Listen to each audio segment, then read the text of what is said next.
আমাদের আশার আসলে শেষ নেই। যতক্ষণ শ্বাস ততক্ষণ আশ। আমরা পারি না বেশিরভাগ সময়, কিন্তু সব সময় আমরা এটা বিশ্বাস করি আমরা পারবো। কেন পারবো না?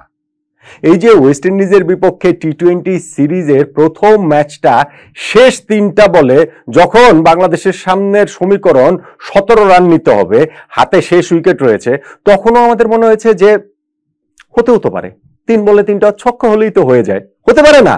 ভাবেননি আপনি? সত্যি করে বলেন তো যে এরকম হলেও হতে পারে। আমি ভেবেছিলাম। এখন এটা তো কি করব বলেন? আমাদের দল, আমাদের দেশ ভেবেছিলাম, এবং সত্যি যখন তাসকিন আহমেদের ব্যাট থেকে বলটা উড়ে মাঠের বাইরে চলে গেল, সঙ্গেই কিন্তু আমাদের সবার ভেতরে একটা রোমাঞ্চের ঢেউ খেলে যাওয়ার কথা। চট্টগ্রাম স্টেডিয়ামের ওই গ্যালারিতে একটা গর্জন ওঠার কথা। 3 বলে 17 ইকুয়েশনটা 2 বলে 11তে যদি নেমে আসে, তাহলে শেষ 2 বলেও তো 2টা ছক্কা হতে পারে। একটা 6 একটা 4 হলেও তো ম্যাচটা টাই হয়ে সুপার ওভারে যেতে পারে, কিংবা ধরেন হচ্ছে গিয়ে ওয়াইড নোর বিষয়গুলো তো রয়েছে। কিন্তু দেখলাম যে কোনো গ্যালারিতে গর্জন টর্জন উঠলো না। আর তাসকিন আহমেদ ও মুস্তাফিজুর রহমান, আমাদের 2 শেষ ব্যাটসম্যান, তারা ওয়েস্ট ইন্ডিয়ানদের সঙ্গে হ্যান্ডশেক করছেন। ম্যাচ শেষ। কেননা তাসকিন ওই বলটাতে পেছাতে এত পিছিয়ে গিয়েছিলেন যে তার পায়ে স্ট্যাম্প লেগে বেলস পড়ে গিয়েছে, ফলে বলটা ছক্কা হলেও হিট উইকেট হয়ে গিয়েছেন তিনি। বাংলাদেশ আর এই ম্যাচটা জিততে পারেনি, 16 রানে হেরে গিয়েছে ওয়েস্ট ইন্ডিজের কাছে। টি-20 সিরিজে যেই বাংলাদেশ সর্বশেষ 4টা সিরিজ জিতেছে, এখন আমাদের সামনে বিরাট বড় চ্যালেঞ্জ, পরের 2 ম্যাচ জিতে এই 4কে 5-এ উন্নীত করা। টানা 5টা সিরিজ আমরা আসলে জিততে পারবো কিনা। প্রথম ম্যাচটাই হেরে গিয়ে বাংলাদেশ এখন একটা বেশ বেকায়দায় রয়েছে। এখন এটা হলো কেন? হলো কিভাবে? কোন টার্নিং পয়েন্টে? নিশ্চয়ই তাসকিন আহমেদ হিট উইকেট হয়ে গিয়েছেন, ওইখানে আমরা ম্যাচটা হারিনি। নিশ্চয়ই যখন আপনি জানবেন যে জয় পরাজয়ের ব্যবধানটা 16 রান, তখন কিছু জিনিস এদিক ওদিক হলে যে ম্যাচের রেজাল্টটা পাল্টে যেতে পারতো, এটা বোঝাটা খুবই স্বাভাবিক। বাংলাদেশ ম্যাচটা আসলে কোন জায়গাটাতে হেরে গেল, কোন টার্নিং পয়েন্টে, সেটাই আমার সঙ্গে আপনি একটু মিলিয়ে দেখতে পারেন। দেখুন, আমি বলছিলাম যে আমরা হাল ছাড়ি না, আশা ছাড়ি না, যতক্ষণ শ্বাস ততক্ষণ আশ। এটা শুধুমাত্র লাস্ট ওভারে লাস্ট 3 বলের কথা বলবো কিসের জন্য? যখন আমাদের এই 166 রানের টার্গেটে ব্যাটিং এ নেমেছি, পাওয়ার প্লের মধ্যে আমরা 42 রানে 4 উইকেট হারিয়ে ফেলেছি, তারপরেও বাকি 2 স্বীকৃত ব্যাটসম্যানও আমাদের আউট হয়ে গিয়েছেন। 77 রানে আমরা 6 উইকেট হারিয়ে ফেলেছি। বাংলাদেশ এই ম্যাচটাতে আমরা 6 জন স্বীকৃত ব্যাটসম্যান এবং 5 জন স্বীকৃত বোলার নিয়ে খেলছিলাম, এবং সেই 6 ব্যাটসম্যানের 6 জনই 77 রানে আউট 12 ওভারের মধ্যে, বাকি 8 ওভারে 89 রান প্রয়োজন। তখনও তো আমাদের মনে হয়েছে জিতলেও জিততে পারে। মনে হয়নি যখন ওই যে তানজিম সাকিব এবং নাসুম, তারা হচ্ছে গিয়ে 4 ছক্কা মারছিলেন, শেষ 5 ওভারে 55 রান বাংলাদেশের লাগবে, সেই হাতে 4 উইকেট নিয়েই মনে হয়েছিল যে না হলেও হতে পারে, জিতলেও আমরা জিততে পারি। তানজিম সাকিব, তিনি আজকে যে ক্রিকেটীয় ভুল করেছেন, ক্রিকেটীয় পাপ করেছেন ফিল্ডিং এ, বোলিং এ, সেটা প্রায়শ্চিত্তের অনেক চেষ্টা করেছেন ব্যাটিং এ, কিন্তু সেইটা আর কতটা আর তিনি করতে পারেন? তিনি ওইটাতে হচ্ছে কি, ওই যে 7 বলে 33 ওই ইনিংসটা খেলে তিনি আউট হয়ে গেলেন। তারপরে নাসুম আহমেদও ভালো খেলছিলেন, 13 বলে 20 রান করে, তিনিও আসলে আউট হয়ে গেলেন। বাউন্ডারিতে একটা দুর্দান্ত রিলে ক্যাচের শিকার হয়ে আউট হয়ে গেলেন। ঋষাদও যখন আউট হয়ে গেলেন, আমাদের 9 উইকেট পড়ে গেল। তাও আমাদের মনে হয়েছে যে না হলেও হতে পারে, শেষ ধরেন 2 ওভারে 30 রান হলেও হতে পারে, শেষ ওভারে 20 রান হলেও হতে পারে, আর যেটা বললাম যে শেষ 3 বলে 17 রান হলেও হতে পারে। কিন্তু এই এতই হলেও হতে পারে কি আসলে ইকুয়েশন মেলানো যায় নাকি? মেলেনি। বাংলাদেশ ওই ওয়েস্ট ইন্ডিজের 165 রানের জবাব দিতে নেমে আমরা 149 রানেই আটকে গিয়েছি এবং আমরা ম্যাচটা হেরে গিয়েছি। এবং যেটা বলছিলাম যে আমাদের ওই ব্যাটিং ইনিংসের শুরুতে পাওয়ার প্লেতে আমরা 42 রানে 4টা উইকেট হারিয়ে ফেলেছিলাম।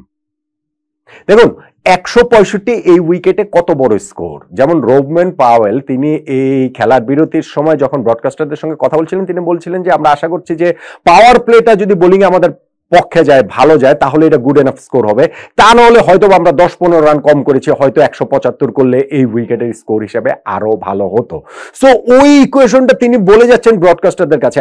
আমরা আমাদের টিমকে আর সেটা বুঝছে, কিন্তু সেটা আসলে ইমপ্লিমেন্ট করতে পারেনি মাঠে গিয়ে আমাদের ব্যাটসম্যানরা। আমাদের তানজিদ হাসান তামিম, তিনি নেমে প্রথম বলেই ছক্কা মারলেন, পরের বলেও 4 মারলেন, খুবই কনফিডেন্ট শট, পরে আরো একটা 4 তিনি মারলেন, কিন্তু প্রথম 4 বলে 15 রান করার পরও 5 নাম্বার নাম্বার বলটাতে আরো একটা বিগ শট খেলার চেষ্টায় তিনি মিডনে রোমারিও শেফার্ডের একটা অসাধারণ ক্যাচের শিকার হয়ে তিনি আউট হয়ে গেলেন। আমাদের লিটন দাস যিনি ইনজুরি কাটিয়ে এইখানটাতে ফিরেছেন, ক্যাপ্টেন ফিরেছেন, কিন্তু ফেরাটা তার খুব একটা ভালো হলো না। একটা 4 মারার পর তিনিও কটন বোল্ডের শিকার হয়ে আউট হয়ে গেলেন। খুব ভালো একটা কটন বোল্ড এখানে আকিল হোসেন ধরেছেন। সাইফ হাসান এত ভালো ফর্মে তিনি রয়েছেন এবং তাকে একাদশে খেলানোর জন্য পারভেজ ইমনকে একাদশে রাখা হয়নি, তিনি সুইপ করে শর্ট ফাইন লেগে ক্যাচ দিয়ে আউট হয়ে গিয়েছেন। এবং শামীম হোসেন পাটোয়ারি যাকে এই ম্যাচে খেলানো হয়েছে, জাকের আলী অনিককে খেলানো হয়নি। গত সিরিজে 3 ম্যাচের মধ্যে 2টা ডাক করা শূন্য মারা সত্ত্বেও শামীমকে খেলানো হয়েছে। এই ম্যাচে অবশ্য তিনি তার চেয়ে ভালো করেছেন, 1 রান তিনি করেছেন, করে তিনি হচ্ছে গিয়ে ওই একটা ফুলার লেন্থের বলে পুল করার চেষ্টাতে বোল্ড হয়ে গেলেন। ফলে আমরা পাওয়ার প্লেতে 42 রানে 4 উইকেট হারিয়ে ফেলেছি। আর যখন নুরুল হাসান সোহান তিনিও প্লেড অন হয়ে যান, তাওহিদ হৃদয় ছিলেন শেষ স্বীকৃত ব্যাটসম্যান। 10 ওভার শেষে আমরা 5 উইকেটে 63 রান, বাকি 10 ওভারে আরো 103 রান প্রয়োজন। এটা আসলে খুবই চ্যালেঞ্জিং, কিন্তু হৃদয় থাকলে সেই আসার জায়গাটা ছিল। হৃদয়ও যখন আউট হয়ে গিয়ে গেলেন তিনি, তখন আসলে বাংলাদেশের শেষ আশাটাও শেষ হয়ে যায় বলে আমরা ভেবে নিয়েছিলাম। 12 ওভারের মধ্যে 77 রানে 6 উইকেট। কিন্তু ওই যে বললাম যে যখন তানজিম সাকিবের ব্যাটিং একটু রান আসছে, যখন নাসুম 4 ছক্কা মারছেন, আমাদের মনে হয়েছে যে না না হলেও হতে পারে। শেষ পর্যন্ত গিয়ে আর সেটা হয়নি। এখন ওয়েস্ট ইন্ডিজ যে 165 রান করলো এবং তারপরে তারা বলছে যে আরো 10টা রান বেশি করা দরকার ছিল হয়তো বা, যদি পাওয়ার প্লেটা তাদের ঠিকঠাক ভালো মতো না যায়। ওয়েস্ট ইন্ডিজ এত দূরে যাওয়ার কথা ছিল না রে ভাই। তারা পুরো ইনিংসে আমরা ওয়েস্ট ইন্ডিজে মাত্র 3টা উইকেট তুলে নিতে পেরেছি। পাওয়ার প্লেতে তারা হচ্ছে গিয়ে খুব যে বিস্ফোরক ছিল তা নয়। পাওয়ার প্লেতে ওয়েস্ট ইন্ডিজ মাত্র 35 রান তুলেছে, কোনো উইকেট তারা হারায়নি। ওপেনিং পার্টনারশিপে 59 রান তুলেছে। এরপরে গিয়ে রিশাদ ওইখানটাতে আতানাসিসকে তিনি বোল্ড করে রিভার্সিভ করার চেষ্টাতে তিনি হচ্ছে গিয়ে বোল্ড করে দিলেন এবং ওই জায়গাটাতে হচ্ছে আমরা ফার্স্ট ব্রেক থ্রুটা পেলাম।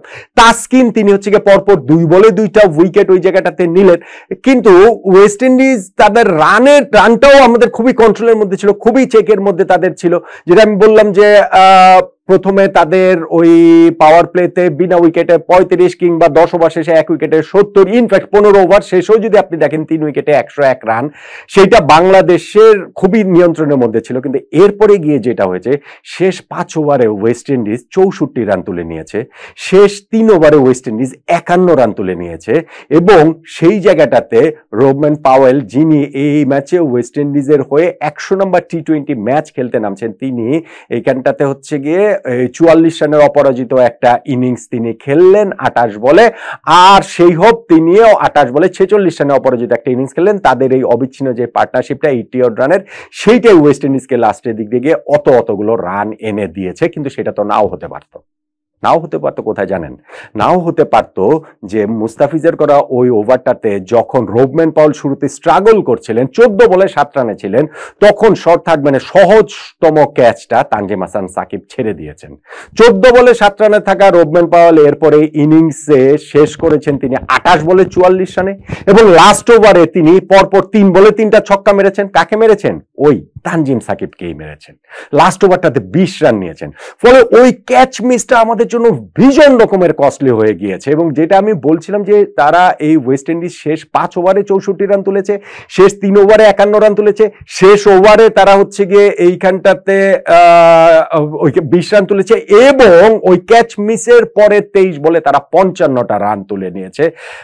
বাংলাদেশ ওই ক্যাচ মিসটাই আসলে ভীষণ রকমের কস্টলি হয়ে গিয়েছে। আমার কাছে সেটা মনে হয় এইটা একটা টার্নিং পয়েন্টের ভীষণ রকমের দাবিদার।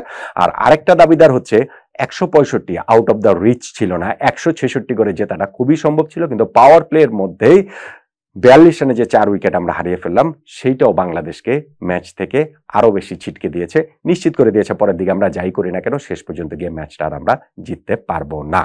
এই দুইটা বিষয়কে আমাদের এই যে ব্যাটিং কলাপসটা পাওয়ার প্লেতে এবং আমাদের ওই ক্যাচ মিসটা এবং তারপরে যে ওয়েস্ট ইন্ডিয়ানরা আমাদের উপরে চড়াও হয়েছে, অর্থাৎ আমাদের ওই শেষ 4 মানে আমাদের বোলিং ইনিংসের শেষ 3-4 ওভার আর আমাদের ব্যাটিং ইনিংসের শুরুর যে 6 ওভার, এই সময়টায় পুরো ম্যাচের রংটাই পাল্টে দিয়েছে। বাংলাদেশের কাছ থেকে মোমেন্টামটা পুরোপুরি ওয়েস্ট ইন্ডিয়ানদের কাছে নিয়ে গেছে।